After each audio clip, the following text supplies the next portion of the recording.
Outburst, a Todd Mills Mystery, Book 4.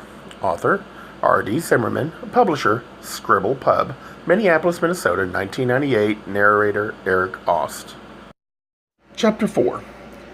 For years, really, ever since the accident that had maimed her genitals, Chris had been made to feel that there was no place for her in this world, laughed at and mocked as if some kind of freak, rejected and shunned as if some kind of leper. There had been times when suicide seemed not only like a good ideal, but the only aisle of safety. But no, the truth was that while she'd been depressed, at times severely so, she possessed no real thirst for her own death. And no, she wouldn't be defeated by the judgment of others. Of that, she was more determined with each passing day. Still, she couldn't deny that things were a fucking mess. And when she turned her boat of a car off Lindell Avenue, then finally brought the 30-year-old Oldsmobile 98 to a clunk of a stop, she couldn't help but bow her head on the steering wheel and sob. When in the name of God would things start getting easier? It was nearly 10 o'clock and dark and wet, of course. That huge storm, the likes of which Chris had never seen, had doused everything, including her. Hours later, her white blouse still clung damply to her back, and her black jeans were still bunched with moisture. On her car radio, she'd heard the disc jockey call the storm something like straight-line winds, but what the hell did that mean? Through her tears, she looked up at the little, ticky-tacky White House, a mere box of a thing, stamped out in this post-war neighborhood on the southernmost edge of Minneapolis, replicated in mind-boggling numbers. There was nothing but the same house for blocks. This one white, that one blue, that one mustard. And Chris thought, shit. What am I doing here? She'd come back to Minnesota, hoping everything would be different, that she could pack her trusty Olds with her few belongings, leave California and her woes behind, and find not only safety back in the heartland, but answers and solutions. What a fool. Instead, here she was in the blandest, most boring corner of the world, and her troubles had merely hitched a ride along. Oh, Christ, she thought, of all places, why here? She wiped her eyes with the back of one of her long hands, blotted at her nose, and glanced at herself in the rearview mirror. Girlfriend, she thought, you look like shit warmed over. But who cared? No one. And that was exactly the point. For at best, everyone found her a beautiful freak. Chris heaved open the big old door of the car, stepped out, and her shoe immediately sank into a puddle. She cursed and cussed, skipped to the curb, and forgot about her stuff in the trunk, which was latched shut with a twisted coat hanger, stuck through a couple of rust holes.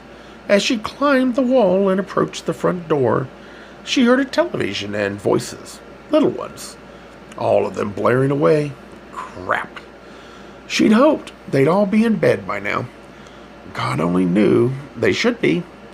Much too late for young things like that to be up. Had her cousin lost her mind? There was no way Chris could face anyone, especially them, and she turned, quietly slunk past the 2 living room windows and around to the side door. With her key, she unlocked the door, carefully opened it, and stepped inside and onto the landing. The kitchen was to her right, up just 2 steps, and while the light was on over the range, no one was in there. Flicking on the basement light, Chris hoped she could simply disappear unnoticed into her room downstairs. She grabbed the handrail, took 1 step, another. Chris, called a voice. Chris, is that you? Chrissy! Chrissy! Cried a couple of little voices. From the other room, her cousin continued, demanding, What are you doing, sneaking in the back? Chris froze on the fourth step and muttered, Oh, fuck. There was a stampede of feet, and they were there within seconds. Maureen and her 4-year-old twins, Ricky and Rachel. Chris quickly ran a hand through her hair and tried to make herself presentable, which, however, was hopeless. Yeah, it's me, replied Chris, her voice deep. Where have you been? I thought you were coming straight home from your therapy appointment, said Maureen, appearing on the landing. You saw Dr. Dorsey, didn't you? You didn't skip again, did you? You've already missed one of your first 3 sessions, and I'll bet he'll drop you if... Don't worry, I was there. Well, then, where have you been since? Do you realize how worried I've been about you? I mean, that storm. There are trees down everywhere. The electricity went out, exclaimed Rachel. We lit candles, added Ricky. Chris turned and glanced up at her cousin, who was a good 10 years older than her, a good deal heavier and simply not as pretty. Maureen had similar blonde hair, but somehow it wasn't as pure, as soft, not as bright, and her eyes weren't nearly as blue as or sparkly as Chris's either. Maureen took an equally judgmental assessment of Chris, then grabbed the children by their shoulders and shooed them out. You two go back and watch the end of your movie. But, they whined in unison. Now, ordered Maureen, who scooted them out, then turned on Chris. Your appointment with Dr. Dorsey was supposed to end at 6. What the hell have you been doing since? An interrogation was not what she wanted, and Chris said, Not much. You look like hell. What happened? Nothing. Right. You expect me to believe that? Maureen started down the steps. No one hurt you, did they? You're all right, aren't you? I'm fine. I just had a bad night, that's all. I was expecting you hours ago. You're soaking. Where have you been? Just out walking. Maureen shook her head in disapproval. Where? Shit, snapped Chris, her voice losing its femininity and becoming deep and harsh. You're worse than my own mother. I didn't move all the way to this stupid place to be interrogated by some stupid cow like you. Maureen's eyes flared in anger. And I didn't agree to open my house to some ingrate like you. Tears instantly blossomed in Chris's eyes. Just fuck off, and don't worry, I'll be out of here soon enough. With Maureen screaming a string of unpleasantries behind her, Chris turned and bolted down the stairs as fast as she could. She rushed across the red linoleum floor, reached the dark pine door to her bedroom, opened it, then slammed it shut as hard as she could. There was no doubt about it. Everyone, men and women, straights and gays, found her too different, and because of that, somehow threatening. She felt as if she were walking on a tightrope, with no safety net beneath her, and everyone down below, including all her family, her brothers and sister, her mother and father, were looking up at her and chanting, "Fall!" So could they be right? Was she really that bizarre, that atrocious? No, girl, came her internal reply. You're not. You're not at all. Just don't give in. Just remember all of your sisters out there in this great big universe. Right. When she was in California, Chris had used a friend's computer surfing the internet day after day, week after week, discovering a worldwide community as she realized for the first time that She wasn't alone, that there were hundreds and thousands, if not millions, of transgendered people just like her. She'd made friends on the net, shared stories, laughed, cried, and confessed, all the while learning what estrogens were the best, where to buy shoes for her long feet, and exactly how doctors used the skin from the penis to construct a vulva and a vagina. Yet now she was here in this Minnesota without a computer and cut off from that new world. Consequently, she felt more isolated and alone than ever before. It was a tiny room with dark pine paneling and a single bed on which Chris now dropped herself. She bowed her face into her hands and tried to hold back the tears. She was such a fool, such an idiot. She never fell in love with anyone her own age. Only guys a lot older than she. Oh, and straight, often married to boot. It was just like her shrink had told her. She went for the guys she could never have, the ones that were perpetually and eternally unavailable. But did she listen to that? Learn anything? Hell no. For her, she'd done it again, falling crazy in love with a guy she could never have. What was even more stupid was that late this afternoon, she'd gone and blurted it out to her shrink. Seated in his small office downtown, Chris had said, "You're never going to believe who I have a crush on." "Try me," replied Dorsey, a small man with thick gray hair and heavy glasses that did little to mask his intense eyes. "Stuart Harkins, the judge, the one who's in the paper all the time. He's just so, I don't know, so sexy. I can't stop thinking about him." Dorsey had sat in his hard wooden chair for a long time, those beady eyes not blinking, his thin lips not moving. Or had he been trying to stuff his amusement? Had that been it? The very possibility had made Chris so pissed that she'd almost blurted it out. Told him that just a couple of weeks ago she'd finger-fucked the good judge.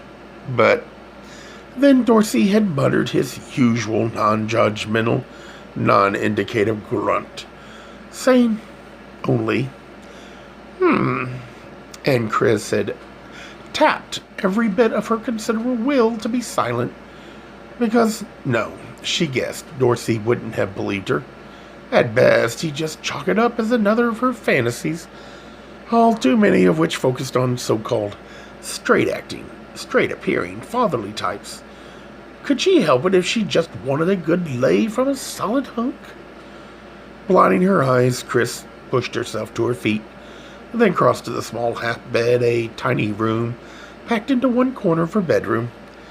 Chris stepped in, flicked on the light, and looked at herself in the mirror of the minute medicine cabinet. Ugh, nasty. She saw hair that was wet and tousled, puffy eyes, and a face that was definitely not male, one that was in fact becoming less so by the day. While she'd always have her small Adam's apple, which neither surgery nor drugs could ever eliminate, the months of hormone therapy had already had an amazing overall effect, and that way she was lucky because her testicles had long ago been removed. She wasn't having to take large doses of estrogen to suppress testosterone production, and as soon as she'd started taking it orally, she had been quick to see breast development, a softening of her skin and body, not to mention the improvement in her complexion, which had cleared so beautifully. The estrogen had even aided in the effectiveness of the facial electrolysis she'd had out in California. Now rubbing her smooth chin and cheeks, she recalled the Cadillac of treatments she'd endured, which had cost a whopping $4,000 and had been paid for entirely by her transgender mentor, a wealthy heiress and sometime lawyer who'd already done likewise. Chris had been unsure at the time, but the procedure, which had lasted 71 and a half horribly painful hours, had been definitely worth it. She reached for her makeup bag, rumbled through her cosmetics, and the first thing that came to hand was, oddly, her old double-headed razor, now crusted with rust and so dull the blade would barely cut butter, holding it between her long painted fingernails. Fake fingernails, naturally, because the night of the infamous accident, she'd also lost the tips of 3 fingers. She wondered why she'd never thrown it away, at the same time realizing she never would. It was true. Once, she'd been so desperate to escape her problems and this world that she'd considered suicide. A few years back, she'd held this very same razor, much as she did now. Back then, however, she'd popped out the blade and pressed it against her left wrist. All she had to do was apply a little pressure, cut through her skin, and bleed out. After all, she thought, that night wasn't a miserable fate like that the destiny of every weirdo like her. But then she'd stopped, suddenly realizing what it all meant, and suddenly angry for the first time in her young life, furious that she'd been pushed that far, to the very brink. It was true, the only image she'd ever seen of someone like herself was, over and over again, the one straight society had presented, that of the sick psycho killer who had no place in this world. But did she really hate herself that much? Was she really so evil, so horrible? Absolutely not. And so the very next instant she'd taken back her life, calmly lifting the blade from her wrist and putting it back in the razor, if only to say one thing and one thing alone. Fuck 'em. "Chrissy," now called a tiny voice. Shocked back into the present, Chris spun around. "Mom says she's sorry," said Rachel, standing in the middle of the bedroom in an oversized t-shirt. "Will you read me the story?" "Oh, honey, I don't know. Come on, please." "But I had such a long day." "Chrissy, you didn't finish the story last night. The one about the owl?" Chris stared down at the girl, saw her straight hair curling just at the ends, the face all round and hopelessly angelic. Wasn't that the kid she was supposed to have been? Okay, said Chris with a smile. "I'll be right there." "No, come on. Come with me now," begged Rachel, stepping into the bathroom and wrapping both of her tiny hands around the wrist Chris had once wanted to slit. "Sure, sweet thing." Setting the rusty razor down on the edge of the sink, Chris looked quickly at her image in the mirror. Screw the system, she thought as she was led away. Screw the programmed system that says you have to be one or the other, M or F. A Gay Mysteries audiobooks. I think it is easy to hate a label, but a face humanizes the word. So this effort is twofold: to offer comfort to those like myself that your world didn't end because you don't fit into the view of acceptable society on both sides, and in hopes of helping those with family that are LGBTQ, that it doesn't mean we are aliens from the child they once knew. Reassure them so they can maybe be supportive at the same time, being true to their values.